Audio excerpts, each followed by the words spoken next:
درود پاک وہ وظیفہ ہے، اگر امتی اپنے نبی کی محبت میں، نبی کے پیار میں، نبی کی عقیدت میں مصطفیٰ جان رحمت صلی اللہ تعالیٰ علیہ وآلہ وسلم کی ذات پر درود و سلام پڑھتا ہے تو درود پاک امتی کو نبی کے قریب کر دیتا ہے۔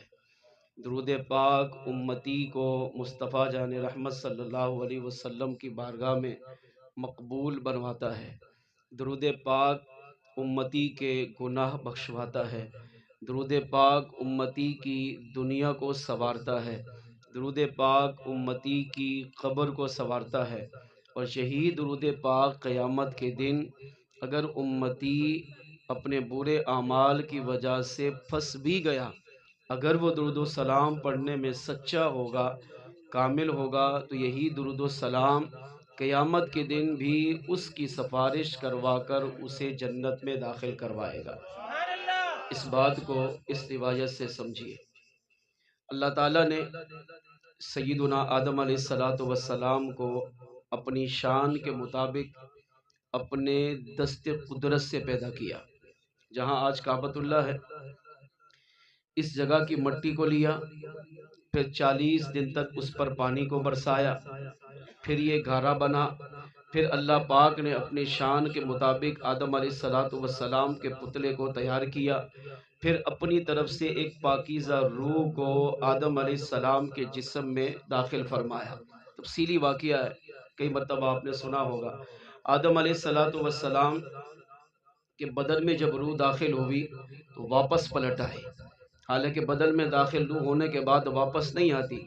جب روح واپس آئی تو اللہ پاک نے پوچھا، اے روح اس مبارک جسم میں داخل کیوں نہیں ہوتی؟ عرض کیا، کریم رب، اس میں اندھیرا ہے، اس میں تاریکی ہے، میں اس میں کیسے رہوں گی؟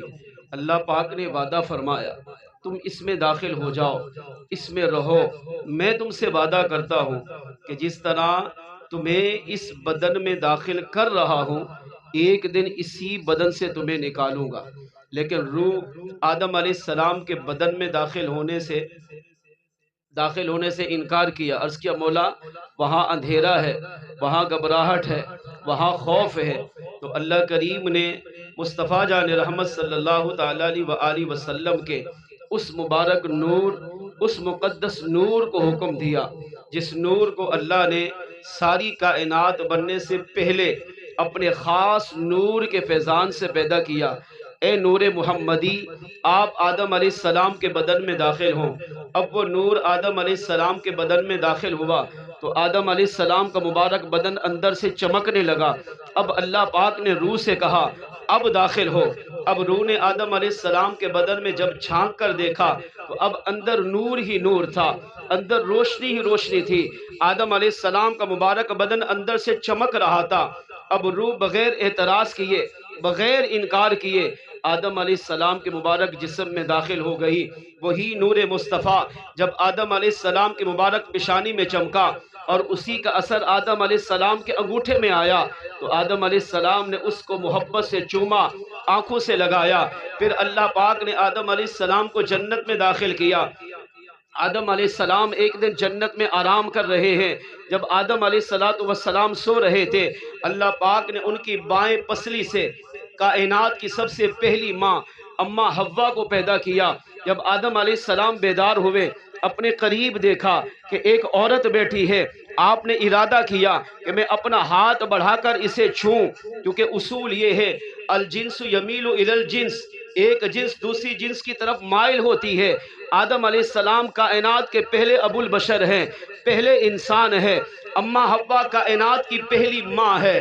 آدم علیہ السلام نے جب دیکھا کہ میرے بائیں طرف ایک عورت بیٹھی ہے، آپ نے اپنا ہاتھ بڑھایا، کریم رب کی طرف سے آواز آئی، پیارے آدم اسے چھو نہیں سکتے، یہ تمہارے لیے محرم ہے، آپ اسے چھو نہیں سکتے۔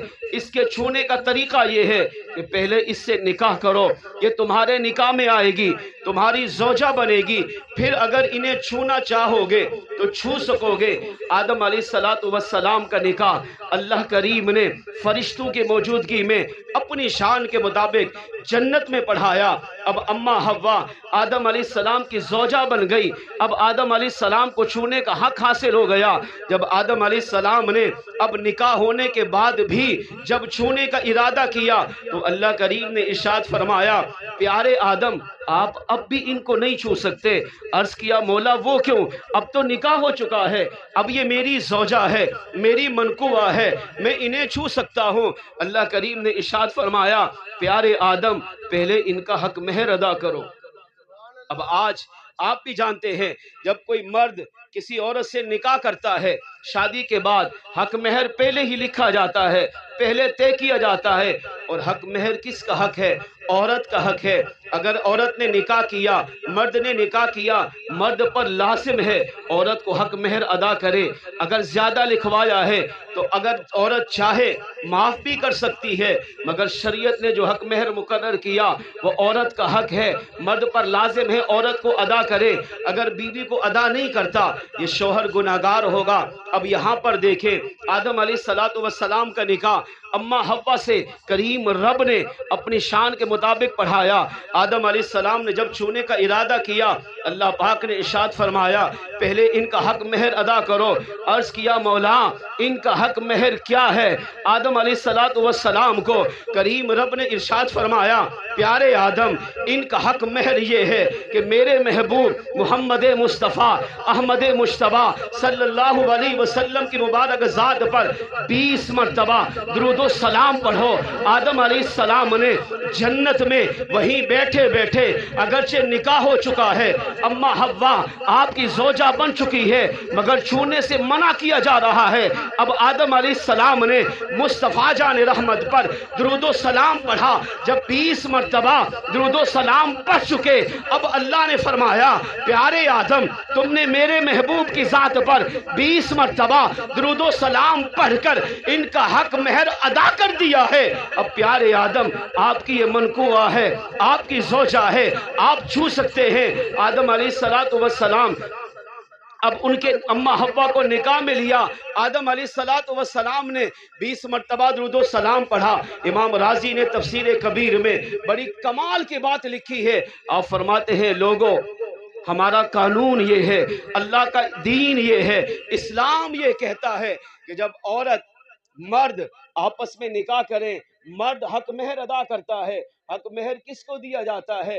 عورت کو، اس سے اور فائدہ عورت کو ہوتا ہے۔ مگر آپ یہاں پر نظر دوڑائیں، یہاں کائنات کا پہلا نکاح ہے، آدم علیہ السلام کا نکاح اماں حوا سے ہو رہا ہے۔ کہاں؟ جنت میں۔ حق مہر کیا تھا؟ مصطفیٰ جان رحمت پر 20 مرتبہ درود و سلام پڑھنا۔ اب حق مہر عورت کا حق ہے۔ اب آدم علیہ السلام کو یہاں پر فائدہ ملا۔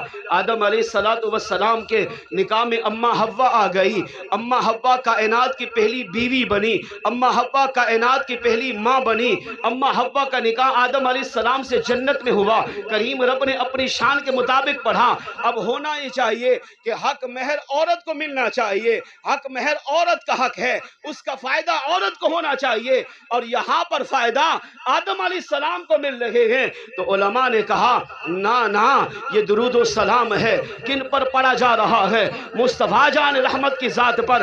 جب آدم علیہ السلام نے مصطفیٰ جان رحمت کی ذات پر 20 مرتبہ درود و سلام پڑھا، اللہ نے اس حق مہر کا فائدہ آدم علیہ السلام کو بھی عطا کیا، اماں حوا کو بھی عطا فرمایا۔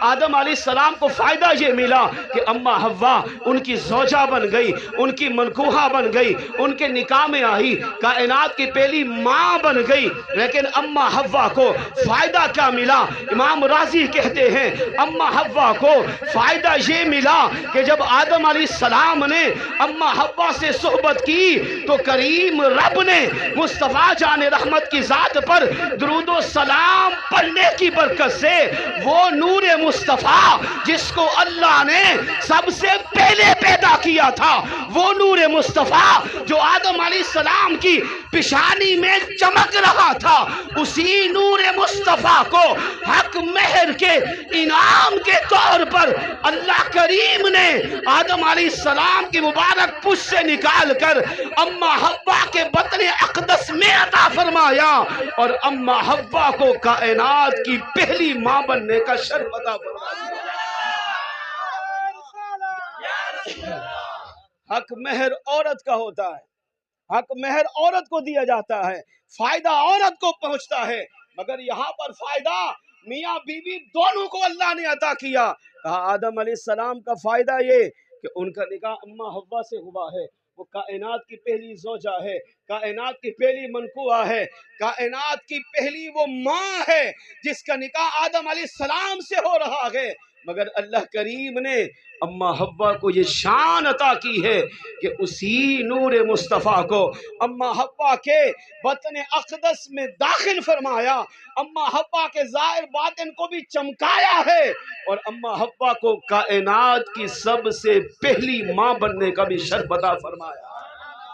اور یہی نور مصطفیٰ کی شان ہے کہ میرے آقا صلی اللہ علیہ وسلم اپنے صحابہ کے سامنے فخر کرتے تھے، سرکار فرماتے تھے صحابہ میری شان و عظمت یہ ہے کہ میرے رب نے جس میرے باپ کی پیشانی میں میرے نور کو رکھا یا جس میری ماں کے بطن اقدس میں اللہ نے میرے نور کو رکھا ہے، اس کا فائدہ یہ ہے کہ میرے ماں باپ نے آدم علیہ السلام سے لے کر عبداللہ رضی اللہ تعالی عنہ تک، اماں حوا سے لے کر اماں آمنہ تشریبات تک اللہ نے میرے باپ کو بھی میری ماں کو بھی شرک سے بھی محفوظ فرمایا، کفر سے بھی محفوظ فرمایا اور اللہ نے میرے نور مصطفیٰ کی وجہ سے انہیں گناہوں سے بھی محفوظ فرمایا۔